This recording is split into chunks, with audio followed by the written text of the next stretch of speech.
The Indian Prime Minister's attempt to convince the Kremlin to return illegally conscripted Indians to their homeland will not be the first one. So last month, after the death of 2 Indians in the Russian army, New Delhi demanded that the Kremlin return the recruited citizens. There were at least 40 of them. Moreover, today it is already known about the death of at least 4 Indian citizens. All efforts have been made that Indian nationals return as soon as possible. Vinay Quatra, Foreign Secretary of India. There are more than 30,000 migrants in Russia. 10,000 of them were sent to the war against Ukraine. The head of the investigative committee of Russia, Alexander Bastrykin, said last week. Why are they needed there, these comrades, to dig trenches and create fortifications, which require good working hands? Today they are replenishing our rear units. Alexander Bastrykin, head of the Investigative Committee of Russia, during a speech at the St. Petersburg International Legal Forum on June 27, 2024.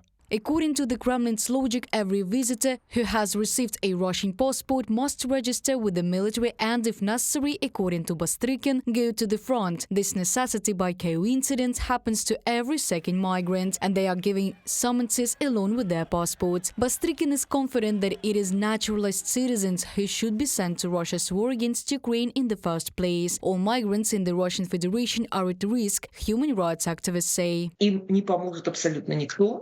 No one will help them, no one will want to protect them, no one needs them, and they are expendable. The easiest ones to mobilize are those who do not have wives, who will not have human rights activists, who will not have embassies, who do not have anyone. They will simply be taken away and killed. 2023 was a particular year for the Russian Ministry of Defense. In dozens of regions of the Federation, including Moscow and St. Petersburg, security forces conducted regular raids to identify people who had recently received Russian citizenship but had not registered with the military. They were sent to military registration and enlistment offices and forced to sign contracts with the Ministry of Defense. And then they were sent to the front. By the way, having a Russian passport is not at all necessary. Foreign tourists are also recruited into the Russian army. Foreigners are invited to the Federation under various pretexts: tourism, work, training. Most often migrants from Central Asian countries fall into this trap. Russian law enforcement have been conducting a campaign of legal harassment against particularly Central Asian migrants in an attempt to induce them to enlist in the Russian armed forces in return for citizenship or to avoid arrest on invented charges. This is likely yet another inventive means of bolstering military recruitment while attempting to limit the impact on those parts of the Russian population that have greater political agency.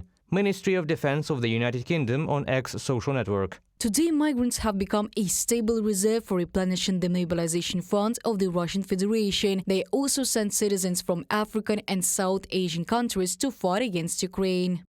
Using tactics first deployed by the Wagner mercenary group, Russian officials have, with increasing frequency, been threatening not to extend the visas of African students and young workers unless they agree to join the military. Some of those people had been able to bribe officials to stay in the country and still avoid military service. From a publication by Bloomberg. According to Ukrainian intelligence, Moscow has launched a large-scale campaign to recruit mercenaries in at least 21 countries. Units created from foreigners are used mainly in assault brigades. Therefore, in most cases, instead of the promised high salaries, recruits will face a short lifespan in Russia's offensive against Ukraine. Reported by Diana Kolesnik, Yulia Granovska, UATV News.